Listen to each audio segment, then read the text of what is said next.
tell me why Photoshop uses up gobs and gobs and gobs of RAM? Yep. Because of all the rendering, it has to do with textures and things.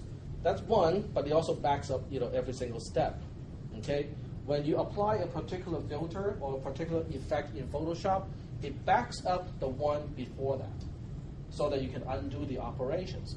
Now, when you're talking about a typical quote unquote typical 12 megabyte 12 megapixel photograph, you're talking about a lot of RAM per picture. Okay, and that's why in Photoshop it just chews up RAM to endlessly, because every time you do something, it backs up the previous version.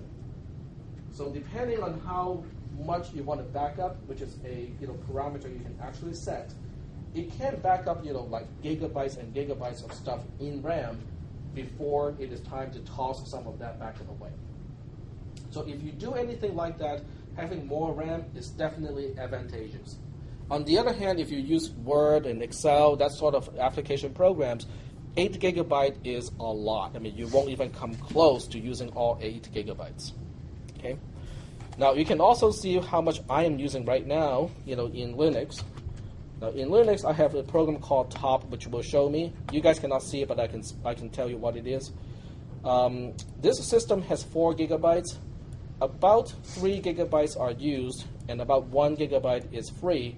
But of the 3 gigabytes that are used, 2 gigabytes are actually used for caching purposes. In other words, my application programs are only using 1 gigabyte out of 4 gigabytes in this system.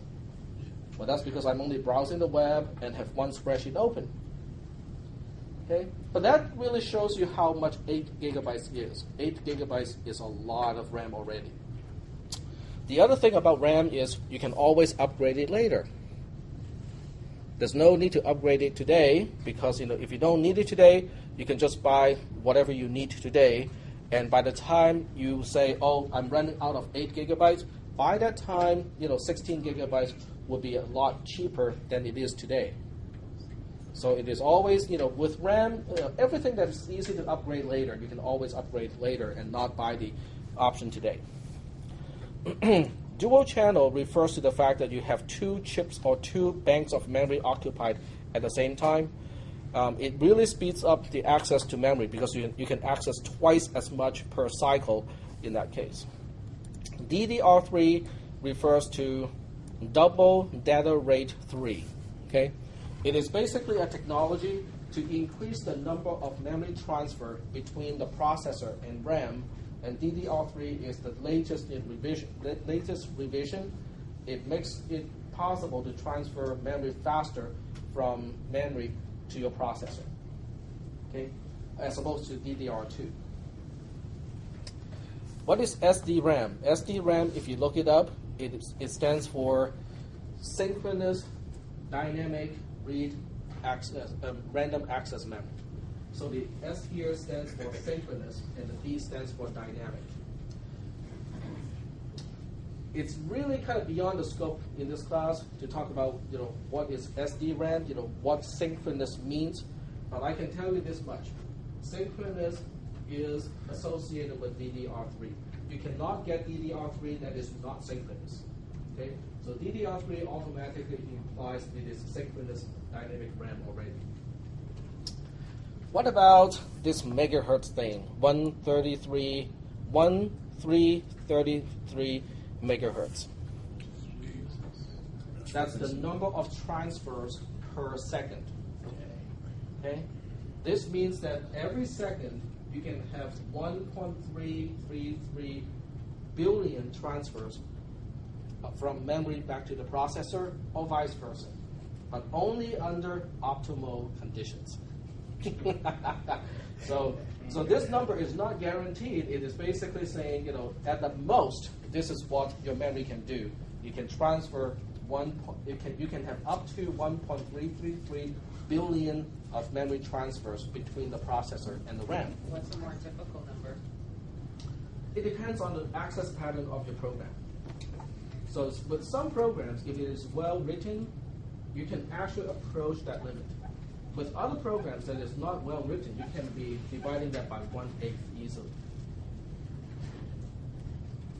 there's a trade-off between DDR2 and DDR3. DDR2 does not have a top speed like DDR3 does, but depending on the access pattern, some programs are better off with DDR2 than they are with DDR3. Because the setup time of DDR3 is longer, but once it is set up, it can support a faster burst of transfer. DDR2 does not take as much time to set up, but once it is set up, it is not as fast as DDR3. So for video content, it makes sense to use DDR3 because the access pattern is very linear. But when you're running a program, the access pattern may or may not be linear. It can be very randomized. So DDR3 may not be that much better than the DDR2 for general purposes. Okay. So in this case, it also specifies 4 DIMMs instead of 2 DIMMs. A DIMM, D-I-M-M, is dual inline memory module. Okay, so basically a DIMM is a memory module that you can purchase from Fry's or some other places to put into your computer. This is saying that in order to give you 8 gigabytes in this system, it takes 4 of those memory modules, which usually takes up all the possible slots, which basically means next time when you want to upgrade, you have to throw away the existing DIMMs or sell the existing DIMMs and buy new ones to replace them, instead of just buying additional ones to add to the existing ones. Okay. Are there any questions about this slide about selecting memory? No questions? Now, who would need 16 gigabytes of RAM these days? Well, I can tell you who can use 16 gigs of RAM. If you run virtual machines, you can easily chew up a lot of RAM at the same time. So that kind of goes along with using a quad-core processor, selecting the i7-870. The i7-870 is not a $500 upgrade. I think it's like a $150 upgrade. It gives you 4 cores running at the same time. It also gives you the virtualization technology in the processor, which makes virtualization a lot more effective. So that means you can chop up the 16 gig of RAM here into, let's say, 4 chunks. You can have 4 gigs reserved to the quote-unquote host operating system, and run 3 virtual machines at the same time, and each virtual machine can also have 4 gigabytes of RAM.